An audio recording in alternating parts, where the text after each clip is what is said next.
Seorang perempuan penagih hutang ditemukan tewas di dalam rumah nasabahnya di Cibarusah, Kabupaten Bekasi, Jawa Barat. Dari pemeriksaan para saksi, korban diketahui menagih utang ke rumah pelaku Senin 3 Februari sekitar pukul 3 sore.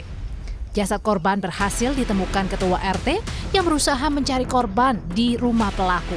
Jasad korban disembunyikan pelaku di dalam kamar dan ditutupi dengan kasur.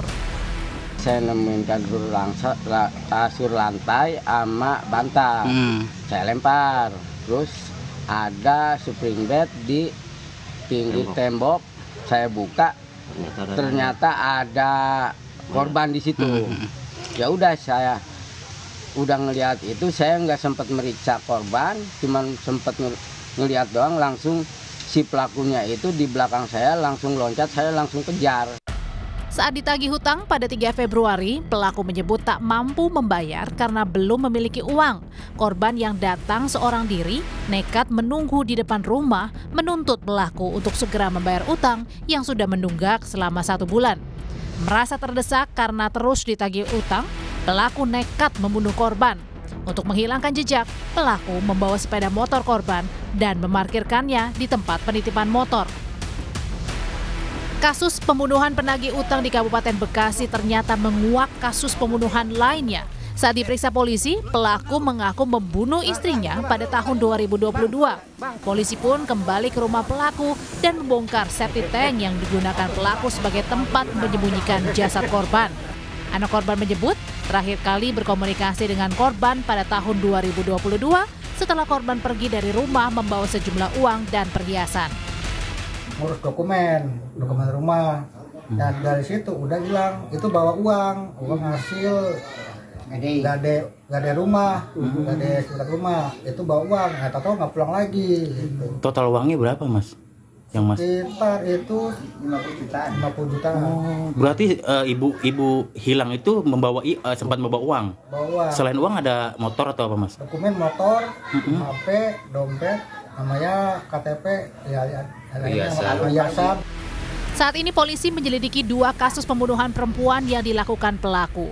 Polisi menyebut pelaku diduga nekat membunuh penagih utang karena panik tak bisa membayar. Sementara pembunuhan istrinya diduga karena motif asmara.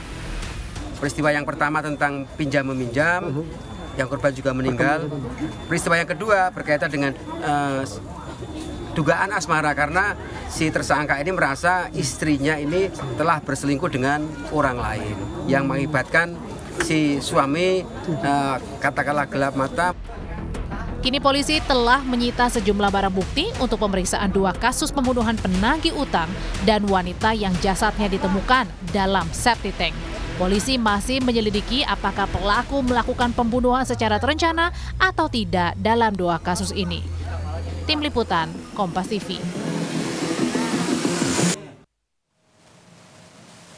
Lebih lengkap terkait pemeriksaan terkini kasus pembunuhan penagih utang dan istri yang jasadnya ditemukan dalam septic tank di Bekasi, kita terhubung dengan Kapolres Metro Bekasi, Kombes Mustafa. Selamat sore, Pak Mustafa. Selamat sore, Mas Ihsan Terus. Oke, Pak, sebelumnya kasus yang penagih utang ini adalah kasus dugaan pembunuhan tahun 2022. Awalnya kenapa bisa terbongkar? Jadi terbongkarnya peristiwa pembunuhan tahun 2022 bermula dari pengungkapan peristiwa pembunuhan terhadap karyawan koperasi Mas Terus. Jadi setelah peristiwa yang pertama pembunuhan terhadap karyawan koperasi, kita laksanakan pemeriksaan yang mendalam. Pada saat pemeriksaan memang kita penyidik melihat adanya gelagat yang sedikit mencurigakan karena keterangannya berbelit-belit. Kemudian penyidik juga sempat menanyakan apakah ada peristiwa lain yang terjadi sebelum peristiwa ini. Akhirnya si tersangka menyampaikan bahwa ada peristiwa yang dia lakukan, yaitu membunuh istrinya, Mas Ihsan. Pembunuhan tahun 2022 sudah 3 tahun. Apa tidak ada laporan kehilangan terkait dengan istri korban? Istri tersangka maksud kami. Mas Ihsan, jadi tepatnya peristiwa ini terjadi pada awal November tahun 2022, Mas. memang yang bersangkutan atau keluarga korban sempat melaporkan ke salah satu polsek dan sudah diperiksa. Memang si tersangka pun juga menyampaikan bahwa tidak pernah bertemu dengan almarhum ataupun istrinya. Dia juga menyampaikan kepada keluarganya bahwa beberapa saat sebelum November itu juga tidak pernah bertemu dengan almarhum ataupun korban, Mas Ihsan Sitorus. Motif pembunuhan istrinya yang terjadi tahun 2022 ini apa? Terima kasih Pak Ihsan. Jadi saya juga meluruskan bahwa yang semula pengakuan tersangka kepada kita adalah karena motifnya asmara, karena menyampaikan istrinya telah berselingkuh. Ternyata hasil pemeriksaan yang mendalam ataupun yang terakhir kepada tersangka mengakui bahwa dia melakukan pembunuhan terhadap istrinya karena merasa setelah dia meminjam uang dengan jaminan sertifikat atas nama istrinya, Mas, si tersangka ini didesak terus oleh istrinya agar sertifikat itu dibalikkan nama atas nama anaknya. Jadi merasa uangnya juga sudah dihabiskan sama tersangka, kemudian dia juga belum mampu membayar ke bank, sementara sertifikat kan masih dijaminkan di salah satu bank.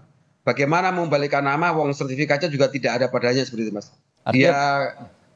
Dia panik, dia merasa terdesak, akhirnya melakukan penganiayaan terhadap istrinya dengan cara yang sama dengan korban yang terakhir, Mas. Dicekik, kemudian disimpan dalam rumah, baru dimasukkan ke dalam sapi tank yang ada di belakang rumahnya, Mas. Oke, artinya terkait dengan harta benda juga ya Pak Kapolres. Kalau terkait dengan penagih hutang bagaimana?